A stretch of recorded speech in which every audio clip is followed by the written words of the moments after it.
You're watching TVC News at 7. Let's now get back to our earlier story about Governor of Nasarawa State, Abdullahi Sule, confirming the presence of Boko Haram terrorists in his state. Joining me live via Skype from Abuja for more on that is security expert Kabir Adamu. Thank you for joining us on TVC News at 7. Well, the governor of Nasarawa State has now confirmed the presence of the Boko Haram terrorists in his state. And he mentioned it's coming after a dislodgement from another north-central state. So apparently, Boko Haram is not restricted to the northeast. Just how disturbed should we be?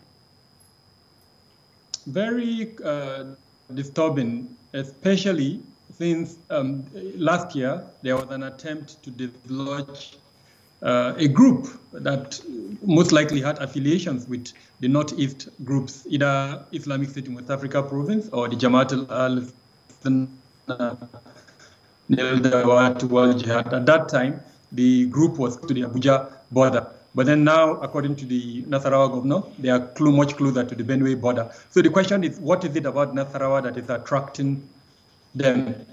And there are some common factors. One of them is the ungoverned spaces that exist in Nasarawa state, just like a lot of the states in North Central. The other one is the economic indices, very poor development and economic indices in Nasarawa that are the root causes of this type of criminal activities and terrorism, as it were. And then lastly, perhaps the inability of the state to occupy this so-called ungoverned spaces and deny their use as sanctuary by these groups.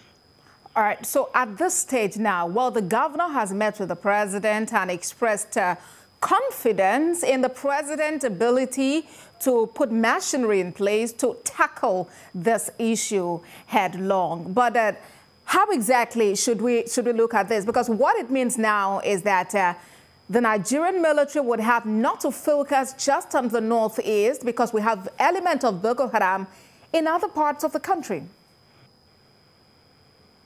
Exactly. And, you know, with due respect to His Excellency, the governor, I would advise him to do a bit more than this, for the simple reason that those forest reserves belong to the state government, not the federal government. So he has to find a way to put them to adequate use. And I can tell you here that there is a Commonwealth Fund, as an example, that he can access and find ways to make those forest reserves more economically advantageous to his people. This is a state with very poor development index, like I've mentioned, and you've got such huge resources, including the forest reserve. So he should look outside, access these funds, and then make this forest more economically viable for his people. That would mean the people will now occupy those forests and deny these bad elements their use as sanctuary. That is one.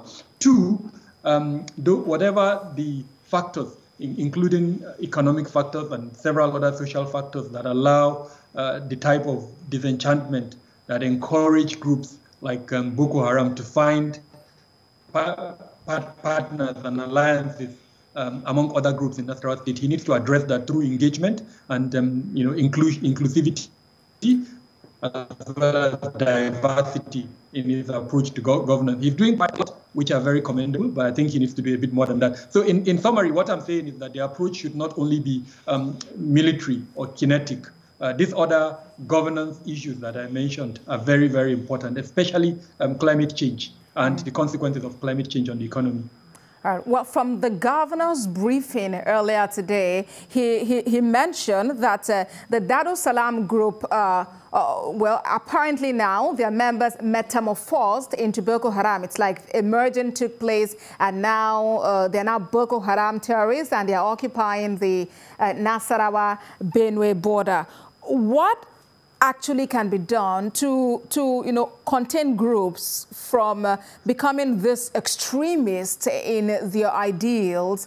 And so we have an approach which is domiciled in the Office of the National Security Advisor's Office, called the Countering Violent Extremism Approach. The objective of that approach is to reduce radicalization and extremism, just like you've described it.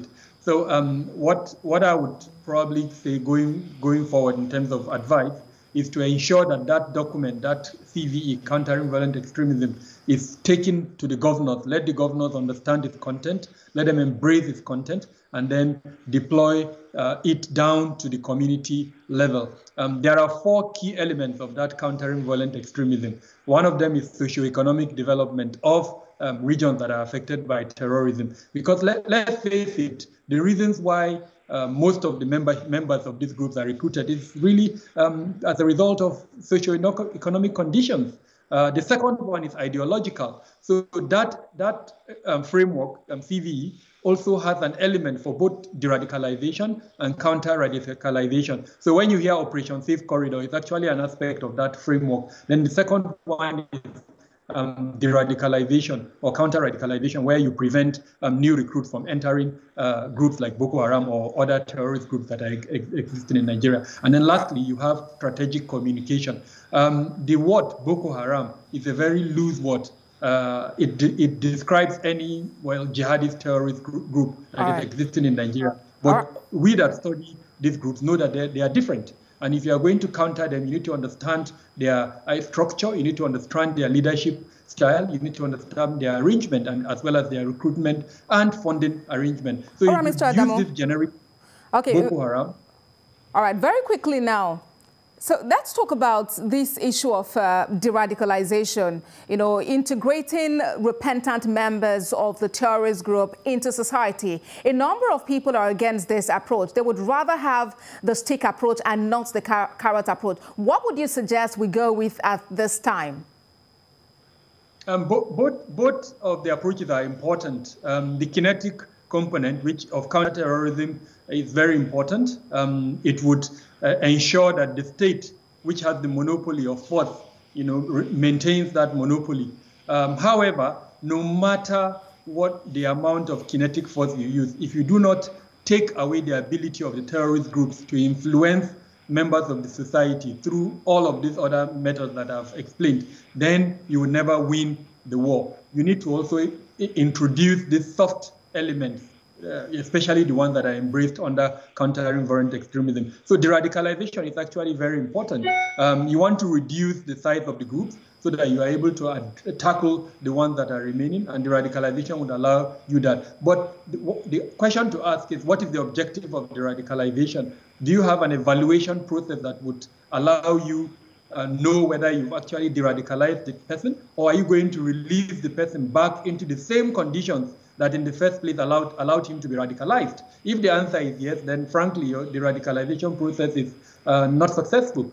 So it's very important to ensure the effectiveness of the radicalization, and then more importantly, to ensure that the root conditions that allow for radicalization have been removed from the environment that person is being released. Where you don't do this, then frankly, it's as good as you dropping a leaking bucket, thinking that the bucket will stop leaking just because you dropped it.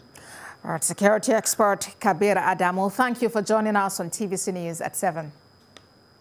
Thank you for having me.